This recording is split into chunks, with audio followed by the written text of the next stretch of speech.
Hi all അസ്സലാമു അലൈക്കും. എല്ലാവർക്കും പുതിയൊരു വീഡിയോയിലേക്ക് സ്വാഗതം. അപ്പോൾ ഇന്ന് ഞാൻ വന്നിട്ടുള്ളത് നമുക്ക് ഈസി ആയിട്ട് 2 ചേരുവ കൊണ്ട് ഉണ്ടാക്കിയെടുക്കാൻ പറ്റിയ ഒരു ബ്രേക്ക്ഫാസ്റ്റിൻ്റെ റെസിപ്പി ആയിട്ടാണ് ഞാൻ വന്നിട്ടുള്ളത്. അപ്പോൾ ഇത് ഞാൻ ഉണ്ടാക്കിയെടുത്തിട്ടുള്ള റവ കൊണ്ടിട്ടാണ്. അപ്പോൾ ഇത് നമുക്ക് റവ പത്തിരി എന്നൊക്കെ പറയാം. അപ്പോൾ ഇതിന് വേണ്ടി ഞാൻ മുട്ടക്കറിയാണ് ഉപയോഗിച്ചത്. അപ്പോൾ നമുക്കിത് എങ്ങനെയാണ് ഉണ്ടാക്കിയെടുക്കുന്നതെന്ന് നോക്കാം. അപ്പോൾ അതിന് വേണ്ടിയിട്ട് ഞാനൊരു 1.5 ഗ്ലാസ്സോളം റവയാണ് എടുത്തിട്ടുള്ളത്. അപ്പോൾ അത് മിക്സിയുടെ ജാറിലേക്ക് ഇട്ട് കൊടുക്കണം. അപ്പോൾ ഈ ഒരു ഗ്ലാസിൻ്റെ അളവിലാണ് ഞാൻ 1.5 ഗ്ലാസ് റവ എടുത്തിട്ടുള്ളത്. അപ്പോൾ 1.5 ഗ്ലാസ്സോളം റവ ഞാൻ ഇട്ട് കൊടുത്തിട്ടുണ്ട്. അപ്പോൾ ഇനി നമുക്ക് ആവശ്യമായിട്ടുള്ളത് ഉപ്പാണ്. അപ്പോൾ നമ്മൾ ആവശ്യത്തിന് ഉപ്പ് ചേർത്ത് കൊടുത്തിട്ടുണ്ട്. വളരെ സിമ്പിളായിട്ട് നമുക്കിത് ഉണ്ടാക്കിയെടുക്കാനായിട്ട് പറ്റും. പിന്നെ നമുക്ക് വേണ്ടത് തേങ്ങയാണ്. അപ്പോൾ ഞാൻ ആ ഒരു ഗ്ലാസിൻ്റെ 3/4 ഗ്ലാസ്സോളം തേങ്ങയും എടുത്തിട്ടുണ്ട്. പിന്നെ നമുക്ക് വേണ്ടത് ആവശ്യത്തിന് വെള്ളമാണ്. അപ്പോൾ നമുക്കിതിന് വറുത്ത റവയോ വറുക്കാത്ത റവയോ എടുക്കാം. ഞാനിവിടെ വറുക്കാത്ത റവയാണ് എടുത്തിട്ടുള്ളത്. അപ്പോൾ അതുകൊണ്ട് തന്നെ 1.5 ഗ്ലാസ്സോളം തന്നെ വെള്ളം ഞാൻ ഒഴിച്ച് കൊടുത്തിട്ടുണ്ടായിരുന്നു. അപ്പോൾ നമ്മൾ നോക്കിയിട്ട് വേണം വെള്ളത്തിൻ്റെ അളവ് എടുക്കാനായിട്ട്. അപ്പോൾ ഇത് നന്നായിട്ട് ഫൈനായിട്ട് തന്നെ ഞാൻ അരച്ചെടുത്തിട്ടുണ്ട്. നമുക്ക് ഈ സമയത്ത് ഇതിലേക്ക് അരച്ചെടുക്കുന്ന ഒരു ടൈമിൽ ഒരു ചെറിയ കഷ്ണം ചെറിയ ഉള്ളി ഇട്ട് കൊടുത്താലും നല്ലൊരു ടേസ്റ്റാണ്. അപ്പോൾ ഞാൻ ചേർത്ത് കൊടുത്തിട്ടില്ല. അപ്പോൾ ഞാൻ മിക്സിയുടെ ജാറ് കൂടി ഒന്ന് ജസ്റ്റ് ഒന്ന് കഴുകി ഒഴിച്ച് കൊടുത്തിട്ടുണ്ട്. കുറച്ചുകൂടി ഒരു തിക്നെസ് കുറയാൻ വേണ്ടിയിട്ട്. അപ്പോൾ ഈ ഒരു തിക്നെസ്സിലാണ് നമുക്ക് നമ്മുടെ ബാറ്റർ റെഡിയാക്കേണ്ടത്. ഇനി നമുക്കിത് റെസ്റ്റ് ചെയ്യേണ്ട ആവശ്യമൊന്നുമില്ല. നമുക്ക് അപ്പം തന്നെ ചുട്ടെടുക്കാം. അപ്പോൾ വളരെ സിമ്പിളായിട്ട് തന്നെ നമുക്കിത് ഉണ്ടാക്കിയെടുക്കാനായിട്ട് പറ്റും. അപ്പോൾ ഞാനൊരു തവ അടുപ്പത്ത് വെച്ചിട്ടുണ്ട്.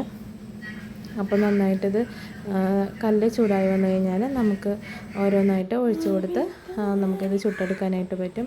അപ്പോൾ ഇത് കുട്ടികൾക്കൊക്കെ വളരെയധികം ഇഷ്ടമാവും. നമ്മൾ റവ കൊണ്ട് അധികം ഉണ്ടാക്കാറ് ഉപ്പുമാവ് അങ്ങനെയുള്ള സംഭവങ്ങളൊക്കെയാണല്ലോ. അപ്പോൾ ഈ ഒരു രീതിയിൽ ഉണ്ടാക്കി കൊടുത്ത് നമുക്ക് കുട്ടികൾക്ക് വളരെയധികം ഇഷ്ടമാവും. അപ്പോൾ നമ്മൾ ഫസ്റ്റത്തെ ദോശ നമ്മൾ ഇതേപോലെ കല്ലിൽ ഒഴിച്ച് കൊടുത്തിട്ടുണ്ട്. എന്നിട്ട് നമുക്കപ്പോൾ തന്നെ ഇതൊന്ന് മൂടി വയ്ക്കാം. മൂടി വെച്ചതിന് ശേഷം നമുക്ക് ഇതിലേക്ക് ഓയിൽ ഒഴിച്ച് കൊടുക്കാം. ഞാനിവിടെ ഒഴിച്ച് കൊടുത്തിട്ടുള്ളത് കോക്കനട്ട് ഓയിൽ തന്നെയാണ്. അപ്പോൾ വീഡിയോ എടുക്കുന്നത് ഞാൻ തന്നെയാണ്. അതുകൊണ്ട് ചെറിയ ചെറിയ പ്രശ്നങ്ങളൊക്കെ ഉണ്ട്. അപ്പോൾ അതൊക്കെ നിങ്ങളൊന്ന് ക്ഷമിച്ച് തരിക. കുട്ടികളൊക്കെ എക്സാം ആണല്ലോ. അപ്പോൾ പഠിത്തത്തിൻ്റെ തിരക്കിലൊക്കെയാണ്. അപ്പോൾ അതുകൊണ്ട് ഞാൻ അവരാരെയും ശല്യം ചെയ്യാനൊന്നുമില്ല. അപ്പോൾ നമ്മൾ വെളിച്ചെണ്ണ ഒഴിച്ച് കൊടുത്തതിന് ശേഷം ഇങ്ങനെ ഒന്ന് തിരിച്ചിട്ടിട്ടുണ്ടായിരുന്നു. അങ്ങനെ തിരിച്ചും മറിച്ചും 2-3 പ്രാവശ്യം ഒന്ന് തിരിച്ചും മറിച്ചിട്ട് വേവിച്ചെടുത്താൽ നമ്മുടെ റവയുടെ പത്തിരി റെഡി ആയിട്ടുണ്ട്. അപ്പോൾ വളരെ സിമ്പിളായിട്ട് നമുക്കിത് ഉണ്ടാക്കിയെടുക്കാനായിട്ട് പറ്റും.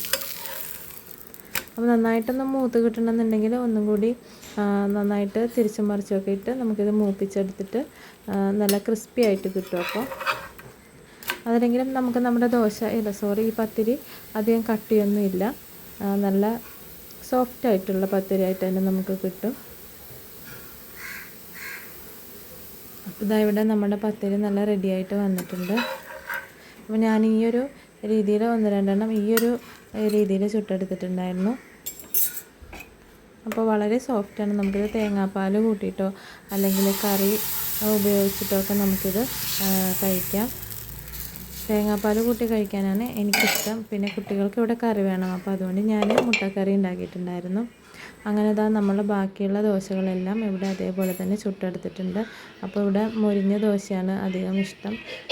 ദോശയെന്നോ അല്ലെങ്കിൽ നമുക്ക് റവയുടെ പത്തിരി എന്നൊക്കെ പറയാം. അപ്പോൾ എല്ലാവരും ഇത് ഉണ്ടാക്കി നോക്കണം. ടെസ്റ്റ് ചെയ്ത് നോക്കിയിട്ട് നിങ്ങളുടെ അഭിപ്രായങ്ങളും നിർദ്ദേശങ്ങളും ഒക്കെ അറിയിക്കണം. അപ്പോൾ ഇത്രയേ ഉള്ളൂ ഇന്നത്തെ വീഡിയോ. എല്ലാവർക്കും ഇഷ്ടമായി എന്ന് വിചാരിക്കുന്നു. Thanks for watching.